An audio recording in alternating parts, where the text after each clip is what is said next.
Hola, ¿qué tal? Primer fin de semana de octubre y primeros pasos para recuperar el turismo extranjero. Desde este sábado, TUI, el mayor turoperador del mundo, reanuda sus conexiones aéreas con Canarias con una oferta inicial de 12.500 plazas y 7 vuelos semanales. Una oferta que irá incrementando en función de la demanda en el sector. Para este fin de semana en los aeropuertos canarios está previsto un total de 1.647 operaciones, 1.167 de ellas nacionales y 480 serán internacionales. Con respecto al fin de semana pasado, se observa un ligero incremento en las operaciones internacionales. El Ejecutivo cree que la decisión de TUI animará a otros turoperadores. El Gobierno canario ha avanzado además en la creación de corredores seguros con el testeo selectivo a turistas. Y para hacer frente a la crisis social y económica que atraviesa el archipiélago a consecuencia de la pandemia del COVID-19, el Ejecutivo canario ha creado el Plan Reactiva Canarias, dotado con más de 5.700 millones de euros hasta el año 2023. Ahora tendrá que ser ratificado y aprobado finalmente por el Parlamento de Canarias. El objetivo principal es salir cuanto antes de la crisis. Así lo ha declarado el presidente de Canarias, Ángel Víctor Torres. Hay que tomar medidas de choque junto a la paulatina recuperación económica para que tengamos los menores costes sociales, muchos de ellos provocados por el confinamiento, y evitar en lo posible el cierre de las empresas. Para eso se está buscando fórmulas desde lo público, con un objetivo último, y es reactivar la economía. Y otra pieza clave para seguir siendo frente a la crisis económica es la prórroga de los ERTE. Se ha conseguido esta semana, se extiende a otros sectores como por ejemplo la hostelería, el comercio y por supuesto al turismo. Son más de 200.000 personas las que se han cogido a esta prestación desde que entrara en vigor y ahora mismo en la actualidad son 85.000 las que continúan beneficiándose de ella. Unos ERTE que ahora se van a dividir en tres partes diferenciadas, son 3 acuerdos diferentes: ERTE por fuerza mayor, ERTE de impedimento y ERTE de limitación, y vemos cada una de ellas. El primero son para los trabajadores que tendrán exoneraciones del 85%, eso sí, siempre y cuando la empresa sea de menos de 50 trabajadores, y del 75% para las que tengan más. El ERTE de impedimento, en este caso las bonificaciones serán del 100% para las empresas de menos de 50 trabajadores y del 90% para las de más de 50. Y por último, el ERTE de limitación, serán bonificaciones para el parte del 100% en octubre para llegar hasta el 80% en el mes de enero. Esta nueva prórroga se extenderá hasta el 31 de 2021, justo después que acabe la campaña de Navidad. Y ha sido también una semana intensa en los tribunales, sentencia que inhabilita con 1 año y medio a Quim Torra, que deja el cargo de presidente de la Generalitat. El Tribunal Superior de Cataluña lo condena por desobediencia a la Junta Electoral Central tras negarse a retirar las pancartas independentistas de los edificios públicos. Ni abandono ni me resigno, y aún menos acepto esta sentencia que quiere derrocar al gobierno de Cataluña. Otra actuación judicial que ha marcado precedente ha sido la de una jueza de Tenerife tras aplicar una reciente sentencia del Tribunal Europeo que permite a los jueces de guardia a tramitar la petición de protección internacional de los migrantes. Su decisión impidió que 31 de ellos, malienses, fueran internados en el Centro de Internamiento de Extranjeros de Ollafría. Solicitaron protección internacional por venir de un país en guerra y ahora están en un centro de acogida. También serán trasladados a un centro humanitario otros 30 malienses retenidos en el Centro de Internamiento de Barranco Seco en Gran Canaria. La llegada de pateras a las islas no cesa y este viernes 7 de los migrantes tuvieron que ser trasladados al hospital, 5 de ellos graves. Aunque antes no era posible, ahora los jueces españoles de instrucción pueden iniciar la petición de protección internacional de aquellos migrantes que lo soliciten. Todo a raíz de una iniciativa de una juez de San Bartolomé de Tirajana que formula la cuestión al Tribunal Europeo. Y efectivamente, en junio se estableció que sí se puede tramitar a través de un juzgado. El juez lo que va a hacer es poner en conocimiento del extranjero el procedimiento, los derechos que le asiste, y a la vez dar traslado al órgano competente para que tramite en máximo 6 días dicho procedimiento. Una jueza tinerfeña aplicaba esta sentencia europea y evitaba el internamiento en el CIE de Ollafría, en Tenerife, de 31 migrantes malienses por provenir de un país en guerra, un hecho sin precedentes en Canarias. También en Gran Canaria, el juez titular del centro de internamiento de Barranco Seco asistía a los migrantes allí internados, 29 de Mali, 10 de Senegal, 2 de Gambia y 1 de Mauritania. Todos ellos me explicaban que a ellos no se les explicaron, que no se les explicó en el juzgado de guardia, que no se lo explicaron sus abogados, que no hubo una entrevista personal y privada con cada uno de ellos, sino en grupo, y no se les explicó el Estatuto de Protección Internacional. Los migrantes malienses se han acogido a esa petición internacional. Ahora tendrán una entrevista con un inspector de policía. Después, la solicitud será revisada por la Comisión de Asilo, que emitirá una resolución. Y condenado a 22 años de prisión el asesino de Llurena López, y a 1 año y 8 meses para el acusado de encubrir el asesinato que tuvo lugar en 2016 en el municipio Gran Canario de Telde. Esta semana la madre y hermana de la víctima han pedido que las condenas se cumplan íntegramente. Todo el que asesina es un depredador, igual que todo el que viola, es un depredador. O sea, esa persona no se reinserta. A este tipo de delincuentes, condena que le pongan, condena que tengan que cumplir hasta el último día. Que no por buen comportamiento o porque creen que estén reinsertados, puedan salir a la calle antes de terminar su condena. La semana también ha estado marcada por el endurecimiento de las sanciones por no cumplir las normas para seguir haciendo frente al COVID-19 y se dividen en 3, en leves, en graves y en muy graves. Vamos a verlas en un gráfico que hemos preparado. El precio por saltarse las normas, es decir, por no llevar la mascarilla impuesta, puede oscilar desde 600 hasta los 3.000 e incluso podríamos llegar a provocar 15 contagios entre otras personas. Un incumplimiento grave sería no respetar el confinamiento, la cuarentena, va desde los 3.000 euros hasta los 15.000. Y un incumplimiento muy grave serían reuniones, fiestas o incluso aglomeraciones, multas que podrían llegar hasta los 600.000 euros y podríamos provocar hasta más de 150 contagios eventuales. Sanciones que lo que pretenden es castigar actos como el que van a ver, una brutal y multitudinaria pelea entre jóvenes y menores de edad en Santa Cruz de Tenerife.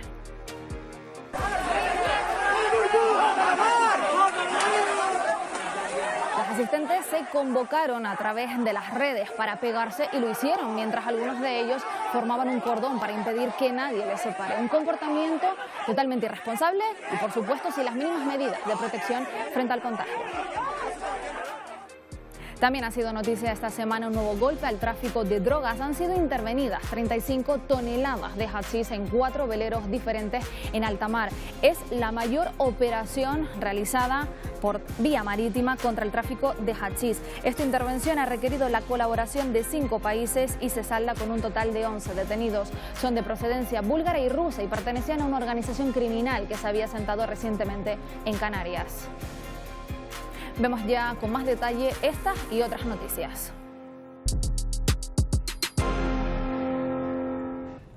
Acaba una semana en la que seguimos preocupados por el coronavirus aquí en Canarias, concretamente por los nuevos contagios. Deja una curva que parece una montaña rusa, días con mucho crecimiento, días donde crece menos, pero eso sí, lejos de los 300 contagios diarios que llegó a haber en algún día de la semana pasada. Siguen preocupando y mucho los brotes en los hospitales. En el insular de Gran Canaria, el número total de contagiados, según las cifras ofrecidas por el centro, es de 35 pacientes y 47 trabajadores. Este viernes conocíamos otro brote en la planta octava del Hospital Nuestra Señora de la Candelaria. En total afecta a 12 personas, son 7 trabajadores, 4 pacientes y uno de los familiares de uno de esos pacientes. Todos evolucionan en estos momentos de manera favorable. Hemos tomado las medidas de contención necesarias en la planta para evitar la propagación de ese brote, que creemos que está controlado. España limita la movilidad, aforo y horarios en municipios con más de 100.000 habitantes que tengan una incidencia acumulada de 500 casos en 14 días. Y se recomienda además que las comunidades autónomas que se encuentren con municipios de menos de 100.000 habitantes que tengan estas particularidades, pues hagan unos planes especiales para dichas localidades. Unas medidas que entraban en vigor anoche en 10 municipios de la Comunidad de Madrid. La región acata la orden, pero ya ha presentado recurso judicial. En Canarias, la semana nos deja 2 buenas noticias. La primera llegaba el martes. Que ese aumento ha sido de 78 casos nuevos en 24 horas y no se descendía de ese límite de los 100 desde mitad del pasado mes de agosto. Y la segunda llegaba desde El Hierro, donde estuvieron durante 7 días consecutivos sin positivos por la COVID-19. El cribado entre la comunidad docente también trajo noticias positivas. Los más de 160 test PCR han resultado negativos. Hasta 600 test diarios se pueden realizar en este Gran Canaria Arena, un espacio habilitado que sustituye al Museo Elder en Las Palmas de Gran Canaria. Hola, buenos días, tan amables. Se limpian los zapatos, por favor, por la alfombra. Se higieniza las manos mientras yo le tomo la temperatura. Gracias. Esta semana conocimos uno de los protocolos activos en el Centro Sociosanitario El Pino, en Las Palmas de Gran Canaria, para prevenir contagios de la COVID-19. Allí conviven diariamente 400 usuarios y 300 trabajadores y hasta el momento solo ha habido casos positivos aislados. Al principio no te voy a negar que mucho miedo, mucho estrés, enfrentarnos a algo desconocido, con unos medios muy limitados en aquel momento. Sacamos hasta mascarillas de mataderos insulares, de donde las había. En Lanzarote, de las 576 pruebas practicadas en residencias, solo un caso resultó ser positivo. Ya no se van a distribuir estas mascarillas denominadas KN95, ni tampoco las de protección individual. Llegaron a España muchas KN95, que es el estándar chino, pero son mascarillas perfectamente válidas y las pueden seguir utilizando hasta que pierdan su vida útil. Esta semana también vimos cómo la policía canaria vigilaba que se cumplieran las medidas anti-COVID en zonas de gran afluencia. En general tenemos muy buena colaboración con los empresarios. La ciudadanía de todo hay en esta vida. En el momento de la consumición es cuando usted se retira la mascarilla. Usted termina de consumir, se la tiene que volver a poner. Eso es lo que establece la norma. Las autoridades animan a que la ciudadanía active la aplicación Radar COVID porque ayudaría, dicen, a reducir la expansión del virus. Solo el 15% de la población canaria la tiene descargada. Esta semana el Consejo de Gobierno daba luz verde al Plan Reactiva Canarias. Según el Ejecutivo, este plan va a permitir al archipiélago regresar a la senda de la recuperación en el contexto de esta crisis ocasionada por la COVID-19. El acuerdo para prorrogar los ERTEs o la suspensión de las reglas fiscales son otras de las cuestiones que han marcado la agenda política. Y todo ello en una semana importante para el turismo, con el regreso del turoperador TUI a Canarias. Más de 5.700 millones de euros hasta el año 2023 es la ficha que recoge el Plan de Reactivación de Canarias para afrontar la crisis por la pandemia. El objetivo, relanzar la economía y fortalecer los servicios esenciales. Un documento ambicioso, trabajado durante todos estos meses, que cada vez ha exigido de mayores certidumbres y se han ido logrando para tener el plan que Canarias precisa. Esta misma semana esa reactivación recibía otro impulso. El Gobierno estatal suspende las reglas fiscales. Vamos a seguir esa indicación, esa recomendación de la Unión Europea respecto a que durante estos dos ejercicios, años 2020 y 2021, quedan suspendidas las reglas fiscales para el conjunto de las administraciones. Por tanto, no habrá techo de gasto ni objetivo de déficit ni de deuda. Esto posibilita que las administraciones utilicemos nuestros ahorros para atender las necesidades de la ciudadanía, especialmente sanidad, educación, ayudar a las empresas, mantener las inversiones. A todo ello se ha sumado también el acuerdo in extremis entre gobierno estatal, patronal y sindicatos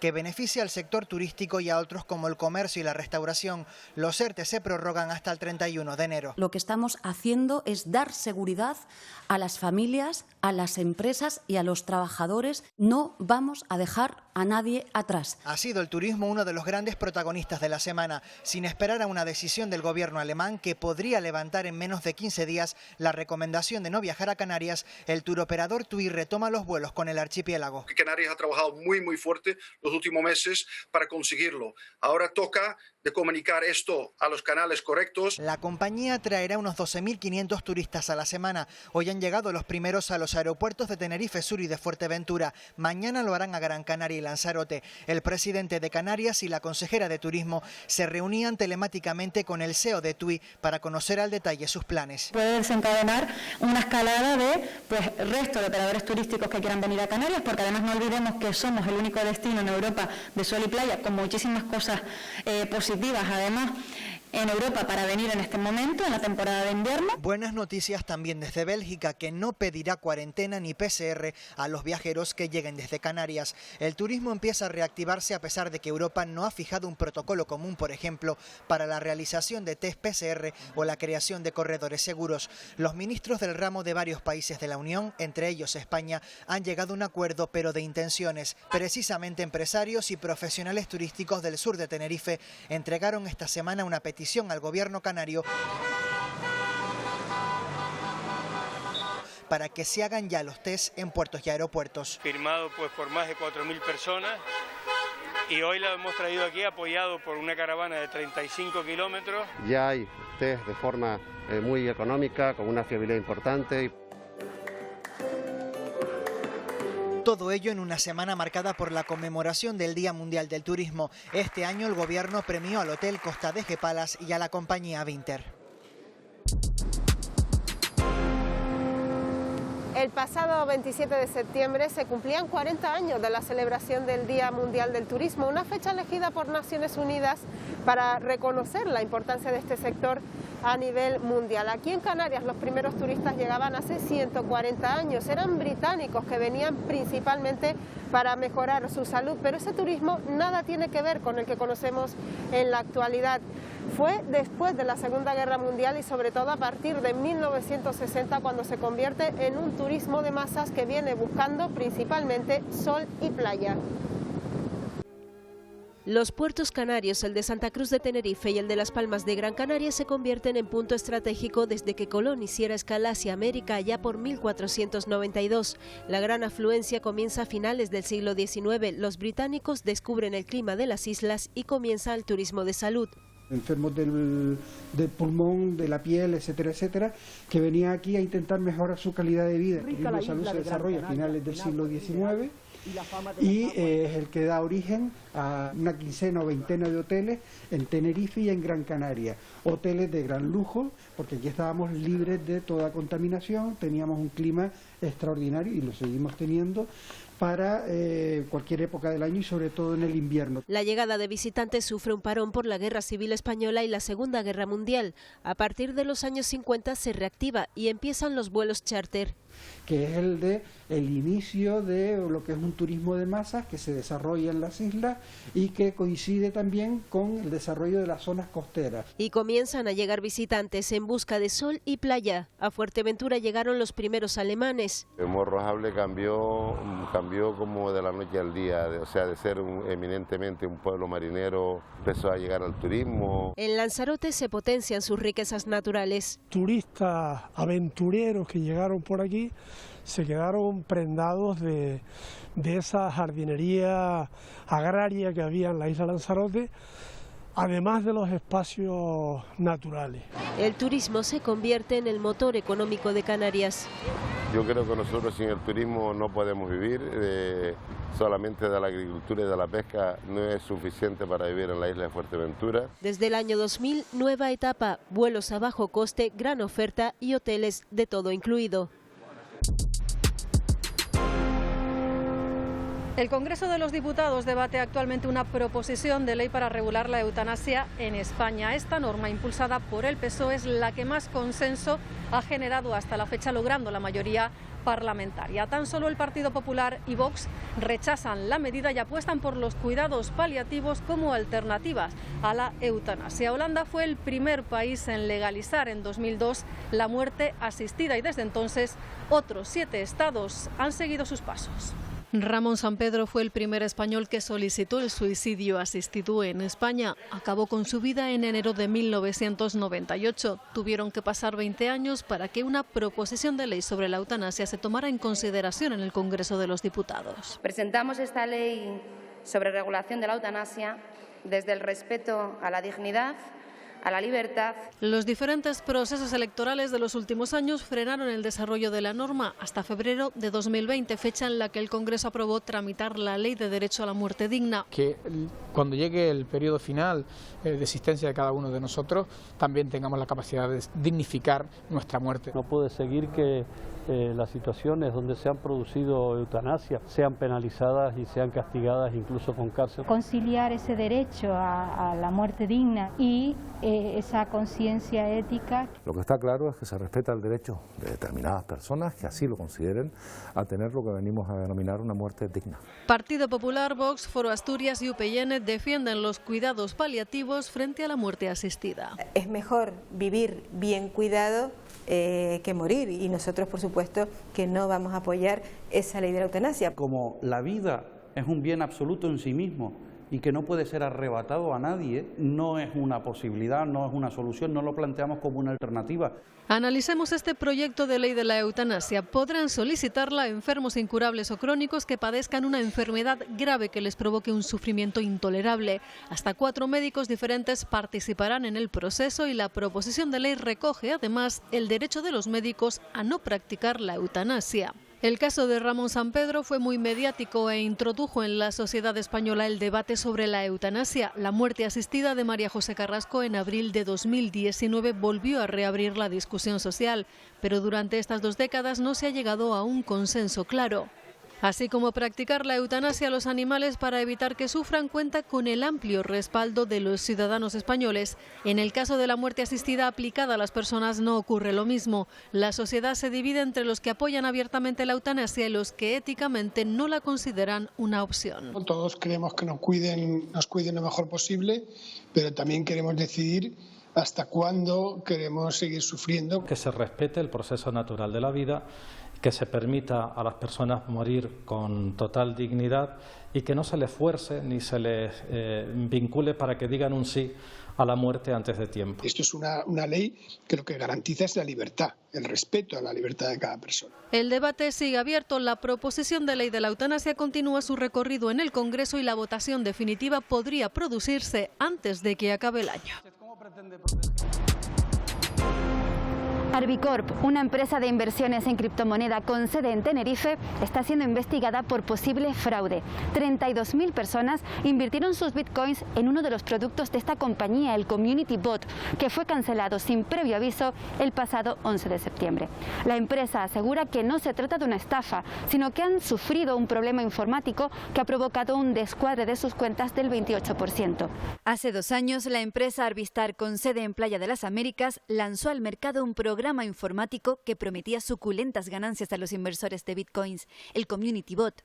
32.000 inversores confiaron en el producto. Tras el cierre por sorpresa del Community Bot, se han quedado sin acceso a sus bitcoins. A un clic de botón fue eliminarme mi cuenta de Arbistar con cerca de 9.000 personas de red y más de 14 millones de euros traídos a la empresa. Acabo de poner la denuncia en la Policía Nacional contra Arbistar 2.0 y Santiago Fuentes Jover por un delito de apropiación indebida y estafa. Se han puesto en contacto con el despacho de muchas personas afectadas, personas de Corea, con más de 20 cuentas asociadas, personas italianas, ingleses, México, Chile, aparte de todos los españoles que se han visto afectados por esta situación. El máximo responsable de la empresa, Santi Fuentes, niega el supuesto fraude y asegura que devolverán el dinero invertido en un plazo máximo de 12 meses. Ha comunicado que la devolución será en bitcoins y también con participación en otros productos de Arbistar. Esto no es una estafa piramidal, ni es un Ponzi, ni es una historia. Esto es simplemente un error informático que tenemos que zanjar, liquidar y proseguir con nuestras empresas. Entiendo que hay 32.000 familias afectadas, pero créanme, en ningún momento hemos decidido cerrar e irnos y desaparecer. Todo lo contrario. Como mínimo de los mínimos, todo el mundo va a recuperar lo que aportó. Plataformas de afectados cifraban el agujero en 1.000 millones de euros. La empresa rebaja esta cifra. Ni una décima parte de eso es la cifra real. Más o menos, sí, podría rondar los 10.000 bitcoins. Estaríamos hablando de unos 100 millones de euros. Según la empresa, Arbistar cuenta con 120.000 clientes. Casi el 27% estarían afectados por el cierre del Community Bot. La unidad de delitos telemáticos de la Policía Nacional ya investiga este caso. La mayoría, por no decir el 90% de sus bots son defectuosos. Lo que han hecho ha sido retirar esos fondos, esa inversión, en la fecha antes del bloqueo para el público general. Funcionan todos así, los bitcoins se reparten entre los primeros de la pirámide y al final los últimos pues son los que terminan perjudicados, ¿no? Las opciones que tienen los afectados son varias. Una, no hacer nada, esperar a que la policía siga investigando y a ver qué pasa. Dos, aceptar la propuesta que le ha hecho el CEO y a lo mejor cobran o a lo mejor no lo sabemos. Y la tercera, pues ponerse en contacto o bien con un abogado para que les ponga el asunto en el juzgado y ya él se encargue de acelerar el proceso, o en su caso, por lo menos unirse a las plataformas para estar informada de lo que está sucediendo. La empresa asegura que en el contrato se advertía a los clientes de que estaban adquiriendo un producto de inversión de alto riesgo. Resumimos ahora los sucesos que han ocurrido en las islas. Precaución los senderistas, 2 rescates y un fallecido en la última semana. Hablaremos también, entre otros temas, de incendios intencionados que se están produciendo en Agüimes, en Gran Canaria, de una pelea multitudinaria entre jóvenes en Santa Cruz de Tenerife que se difundió por redes sociales y de la que ha sido una de las noticias de la semana, la mayor operación contra el tráfico de hachís vía marítima en la historia de España. Son las 35 toneladas de hachís intervenidas en 4 narcoveleros en una compleja operación policial en la que han colaborado 5 países. La mayor aprehensión que se ha producido en nuestro país en la lucha contra el tráfico de drogas. Los detenidos, 11 personas de procedencia búlgara y rusa. Pertenecían a la mayor organización criminal dedicada al tráfico de hachís de los países del este y se había asentado recientemente en Canarias. La presión ejercida desde Marruecos hacia el campo de Gibraltar ha posibilitado que ahora mismo estas organizaciones hayan modificado o intenten modificar las rutas de abastecimiento para el resto de Europa. La droga incautada tendría un valor en el mercado negro de 60 millones de euros. Brutal y multitudinaria pelea entre jóvenes menores de edad en Santa Cruz de Tenerife. Los participantes se convocaron a través de las redes sociales con el único objetivo de agredirse, al menos 2 de ellos, mientras otros impiden que nadie les separe, y todo sin las medidas de protección por la COVID-19. Otra joven, también en Tenerife, en esta zona que ven, la de las charcas de Erjos, en Los Silos, perdía la vida mientras hacía senderismo. Y preocupación por los incendios que se siguen produciendo en vertederos ilegales un año más en Agüimes. Esta semana hasta 4 focos de manera simultánea. Programado, intencionado y con la mala fe que se pueda tener. Se producen normalmente al final de la zafra. Agricultores irresponsables que en vez de llevar los residuos orgánicos a la planta de Juan Grande, los distribuyen en distintos espacios del municipio. Además, requieren del uso de maquinaria como tractores para poder apagarlo por completo.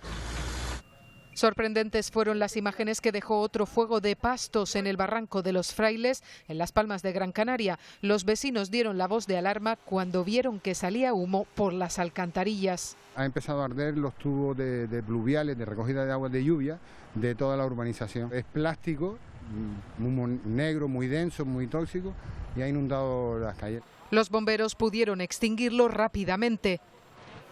Y así se han encontrado en el municipio de Teguise, en Lanzarote, las nuevas luminarias sostenibles que el ayuntamiento había instalado. Venir, romper lo que es la farola, que lo hemos visto, y llevarse lo que son las baterías solares y las placas solares. Actos vandálicos que no es la primera vez que ocurren.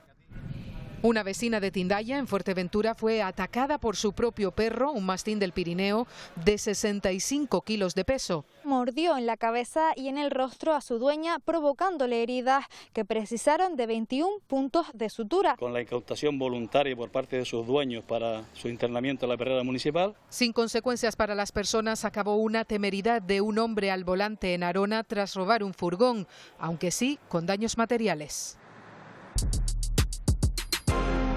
Jóvenes, canarios y con talento. A ellos les hemos dedicado el Canarias Escultura de esta semana. Como protagonistas, 2 representantes de esas nuevas generaciones que están dando que hablar. Andrea Abreu, escritora, y Said Muti, cantante, músico y compositor. Nos han hablado de sus carreras cortas pero intensas, que se han forjado con dificultad, sí, por los tiempos que le han tocado vivir, pero también con tesón e imaginación.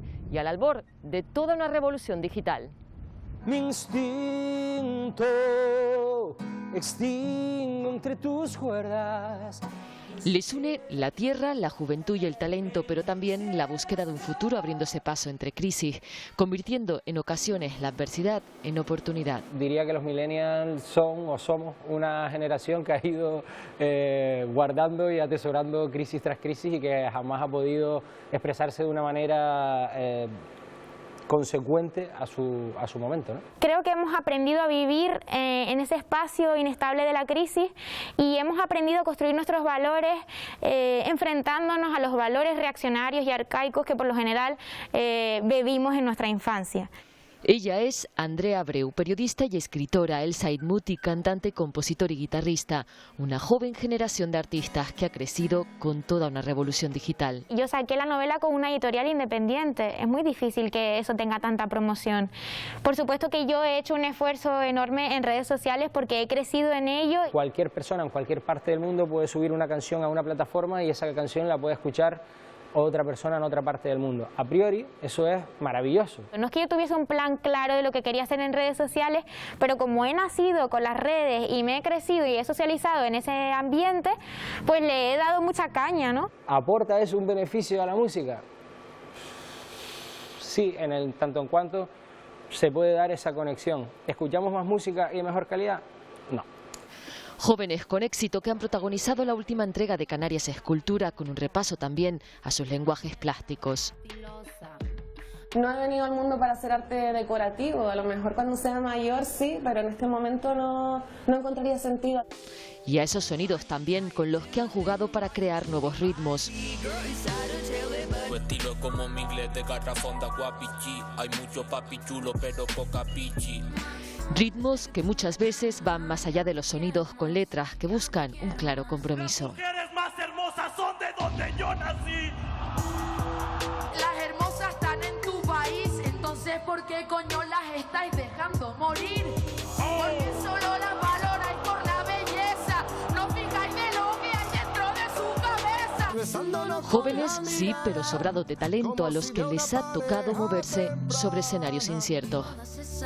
Tú eres reina y has de picas en un mundo de reyes en el que todo se aplica. Vuelve, que afuera ya dejó de llover y el mundo sigue bajo tus pies sin verte. Terminamos aquí, se quedan ahora con el Telenoticias Fin de Semana y nosotros nos despedimos haciéndonos un pequeño homenaje al padre de Mafalda, más conocido como Quino. Disfruten del fin de semana. Adiós.